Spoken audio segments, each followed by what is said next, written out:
Today's podcast is with me, yours truly, Tawny Preisner with Plus Humane Society. And I just got back from Washington, D.C., and I wanted to talk a little bit about that and the importance of lobbying to change laws for horses. And I'm still learning a lot as we go with lobbying because it's something that I'm very new at in the aspect of for over 20 years, I've been on the front lines of horse welfare, of rescuing horses, basically down in the mud in the trenches with them. And I haven't seen anything change. And that is very, very challenging as a rescuer to month after month, year after year, be on the front lines of horse welfare, rescuing horses in horrific situations out of the slaughter pipeline and not seeing a change happen. Um, the SAFE Act has been trying to be passed for years. And, it just feels like we're all just beating our heads against a brick wall and laws aren't being changed to help horses. And there are just more and more horses, it feels like, that we're seeing. But in reality, with social media, it's becoming more evident that these horses need help. And we're seeing them. And then we have all the kill buyer feedlot brokers taking advantage of people and posting, the horse is going to ship in 3 days. If you don't buy it, we're way more than auction price. And over 20 years of rescue, I kept just being on the front lines, going to these auctions, trying to make a difference and trying to help horses. And we are making a difference. Like, we have made the difference for thousands of horses. But when it comes down to it, ultimately I can't keep doing this forever. Obviously, Horse Plus is a very, very well-planned organization, and it can keep rescuing horses way longer than I can, but ultimately laws have to be put in place. And until laws are put in place, it's just going to keep happening. And every week the USDA releases the slaughter export reports, and there's just horrific numbers of horses being exported. And the way to put an end to it is by making laws on a federal level. And I always thought, like, okay, so there's some really big organizations out there, and, we're the ones on the front lines doing animal rescue work, and we're doing what we can. And then there's some really big organizations up there that are really working on legislation in a significant way. And it was really eye-opening going to Washington, D.C. and talking to lobbyists and hearing that, this one lobbyist, he's very active, and he told me that he has not seen a single lobbyist from any of these really large animal welfare organizations. He hasn't seen them in person since before COVID. And Washington, D.C. is a very different world, I guess would be the best way to put it, compared to my world. And you go up there and there's office after office of representatives, and the SAFE Act and the PAST Act and, these other animal welfare acts that, would significantly impact the lives of horses does have a lot of support. But there are also those who are really on the fence about it. Or there's those who just, they don't know about it at all because they're dealing with so many different pressing issues that are very important issues across the United States. There's so many problems within the United States, and a lot of them are, really focused on human problems, which I have been able to, say, hey, horse slaughter is a human health issue because horse meat is toxic. And that is a whole new thing. So I'm going to get into some of the stories of talking to the different representatives and kind of what we run into, and how you can help. So let me just I can't remember all these it's the one downfall is I'm very dyslexic, and numbers and letters, and they all get scrambled in my head. So the first act, and I've got it on my phone here, the first act is the SAFE Act. And the SAFE Act has been around for a long time, but I really feel like this year it has the most chances of being passed than it ever has before. I want to go over the proposed legislation, and the first one is the SAFE Act, and the SAFE Act would ultimately shut down slaughter, and it would only be adding equines to an already existing anti-dog and cat slaughter law. So that one, it would change the world for horses in such a significant way. It would shut down all feedlots, because they wouldn't be able to be posting on the internet, hey, this horse is shipping in 3 days, it's going to go to slaughter. Ultimately, those would get shut down. The actual export would be shut down as well. The amount of suffering within the slaughter pipeline is just horrendous, and this law would greatly protect horses. And in my opinion, it is the most important proposed legislation that should be focused on. There's a lot of co-sponsors that have signed up on the SAFE Act. I'm going to pull up that information now. So the SAFE Act has 220 co-sponsors from congressmen, congresswomen, representatives that are coming on board and saying, yes, we will co-sponsor this bill, that they don't want horse slaughter to happen. That's a huge number of people that are saying, yes, horse slaughter is something that we don't want to have happen. And I think that is such a huge testimony for the horses out there, that many representatives signed on, and they're wanting change. And I am so grateful for every representative that has co-sponsored this bill. The next bill is the PAST Act, and that is HR 3090. And the PAST Act would end the action devices to big lick horses. So the stacks, the chains, the torture that horses go through. And I think it's very exciting that the PAST Act has 240 co-sponsors. So it has more co-sponsors on the PAST Act than the SAFE Act for ending horse slaughter. So it is definitely making large leaps and bounds in Washington, D.C. And I'm just really, really happy that there's that many co-sponsors, and that's a lot of people educated about Big Lick, and they're saying, no, this isn't okay. So that's really amazing. And it's near and dear to my heart with what happens to the Tennessee walking horses. It's absolutely horrific. And support of that many people co-sponsoring the SAFE Act is really, really huge. The next act that we are working on when we go to Washington, D.C. is the HR 3656, and that's the Wild Horse and Burro Protection Act. And that's a very important act. Mustangs and wild donkeys are so mistreated, and their roundups are just really horrendous of what happens. And this proposed protection law would prevent the roundups using helicopters and aircraft, basically. So the idea, and it's not a perfect world out there, but the idea is that it would eliminate the helicopter roundups that are chasing horses to exhaustion. And in trade, it would hire local ranchers to conduct the roundups. So it's not preventing the roundups completely. It's just making a better roundup for the Mustangs.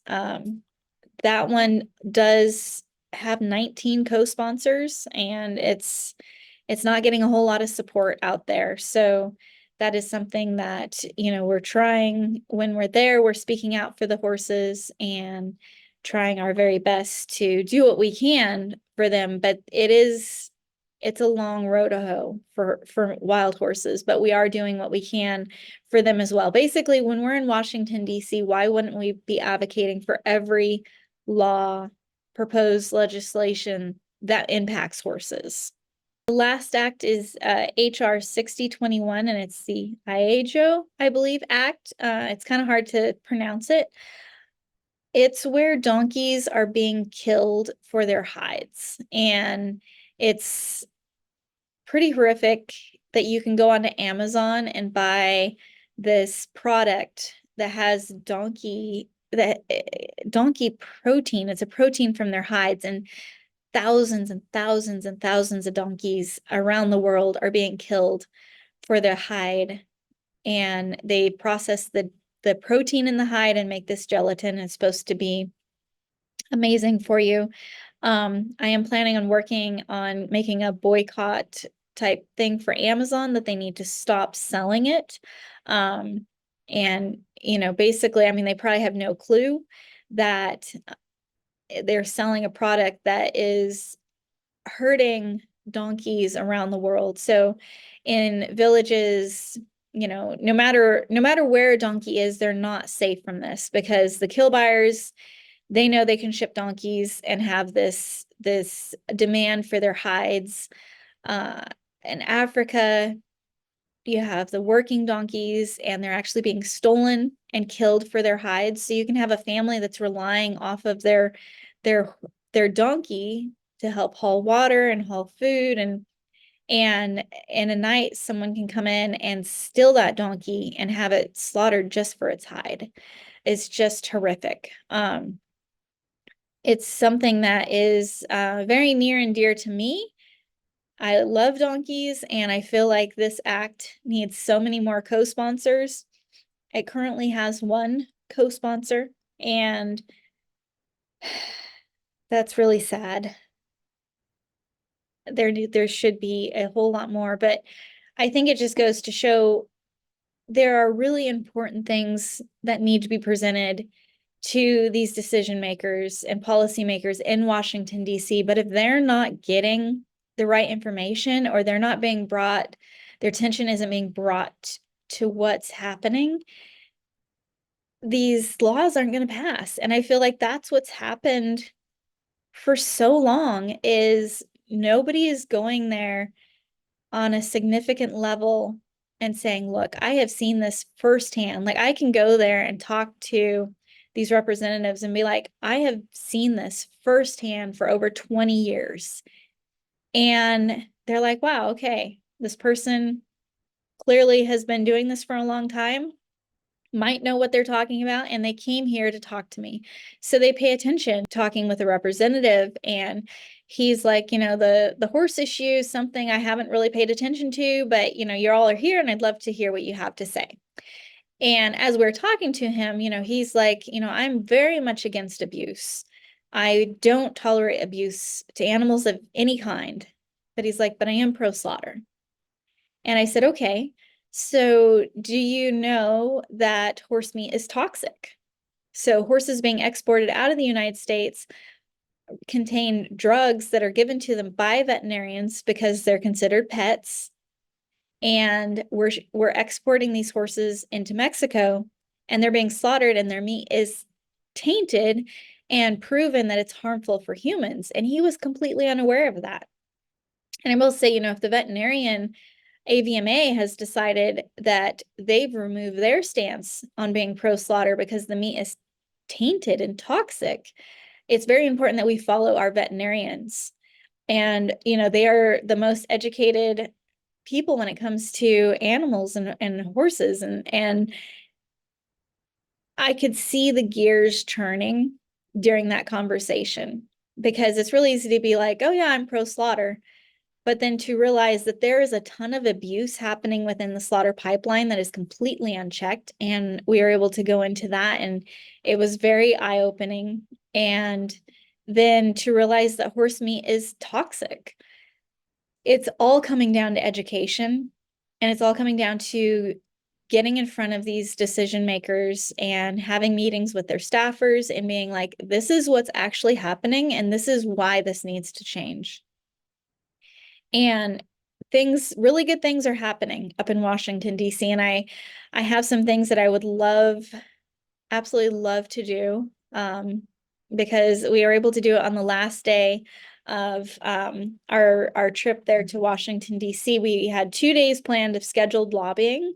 And then the third day, it was kind of like open for us. And we went to different offices. And if they were not supporting the SAFE Act or the PAST Act or any of these horse-related legislation bills, we are able to look up on our phones and say, okay, this person is not supporting any of this really important legislation. So we walk in and say, hey, we have this booklet here. We would really like to be able to talk with your egg staffer.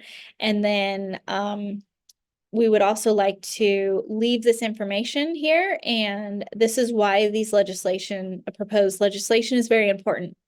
And they're like, oh, okay, I'll make sure my representative gets this. And then we send a email so we can follow up with them and do a Zoom meeting if we have any questions, or, they've got questions regarding this. And then I think another really important aspect that we were able to do that last day is if they do support the SAFE Act and the PAST Act, that means they're caring about these horses. And then I go into the office and I personally thank them for supporting the SAFE Act and the PAST Act or any of the proposed legislation that's impacting horse welfare. And they are so incredibly grateful that I stopped by. And they're like, oh, yeah, no, that's thank you so much for letting us know that you appreciate it, and give them information. And I would really love to go back to Washington, D.C. and have our booklets. There's things I want to add into the booklets, so it's going to take a little bit of time, but I want to go back to Washington, D.C. and deliver the booklets with the information that this is, the booklets go over like all the different proposed legislation, why it's so important, how horses are ending up in the slaughter pipeline. And I want to get these booklets into every office in Washington, D.C. for policymakers. And if they're supporting the SAFE Act and the PAST Act or any of these proposed legislation, I want to personally thank them and let them know that, what I'm seeing after 20 years of horse welfare is horrific. And I want to thank them for doing what they can to make a difference.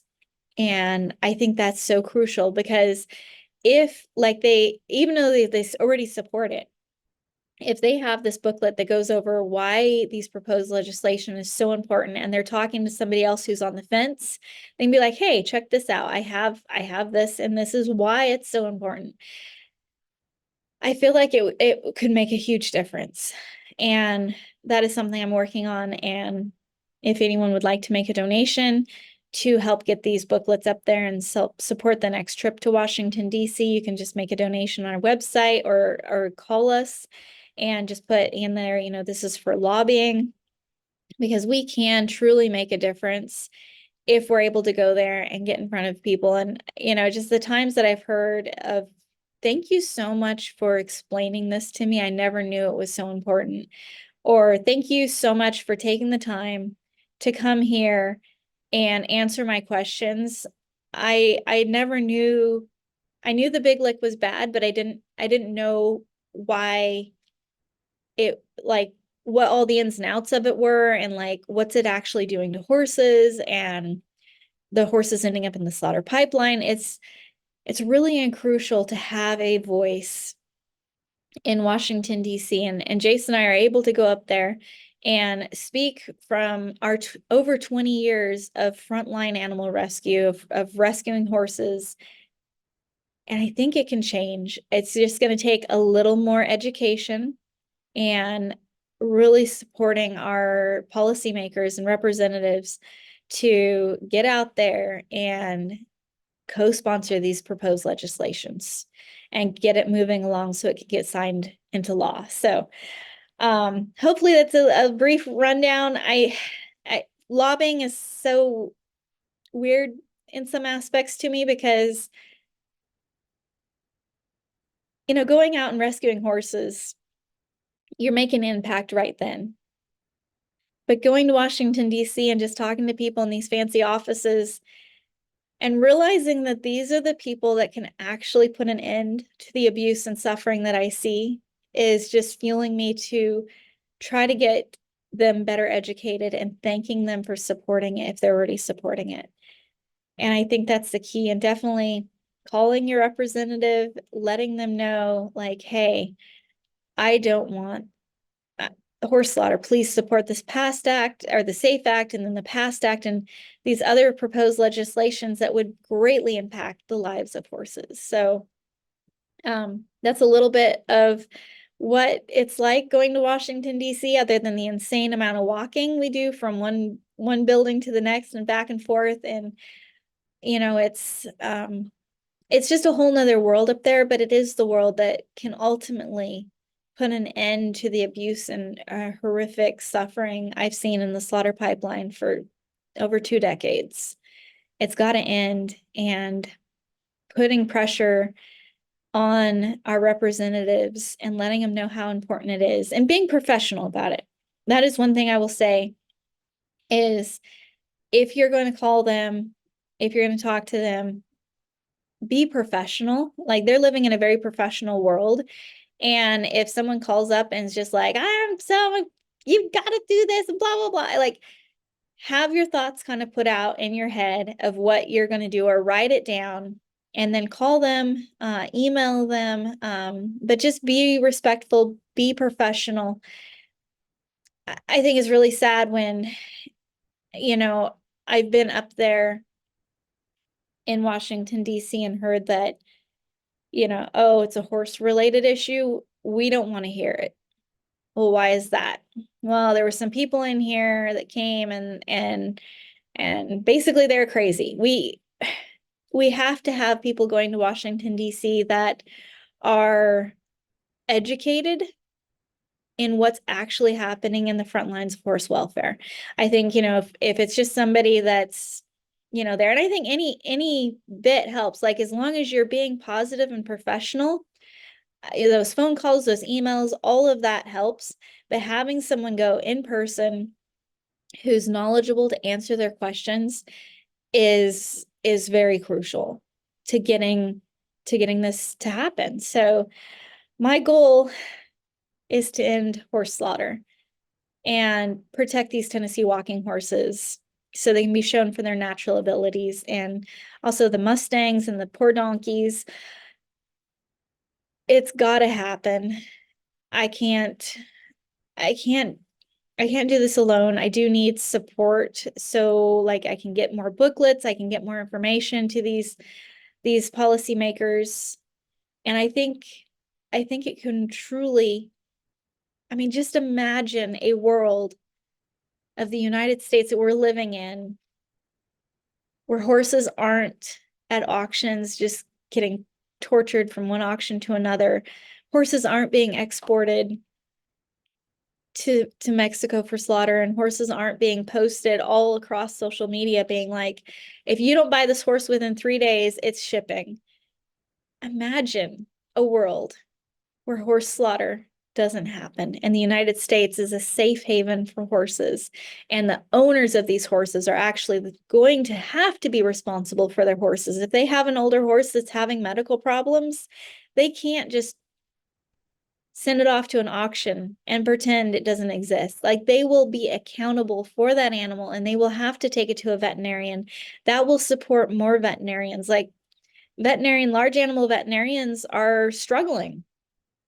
And when you have, states that are allowing people to castrate their own stallions, and, you're cutting out veterinarians, we need to support veterinarians. And if the SAFE Act passed, veterinarians would see more horse clients, because instead of, I don't know, I feel like the slaughter pipeline is this black hole that awards horse abusers and people neglecting horses. Like, if you have an animal that's suffering, you can just take it to an auction and off it goes. You don't have to worry about the consequences of that animal or the responsibility of that animal. The slaughter pipeline needs to end, because all the slaughter pipeline is doing is hurting horses and just torturing them. And it's awarding animal abusers. Animal abusers are financially gaining profit off of suffering animals. And there's no oversight.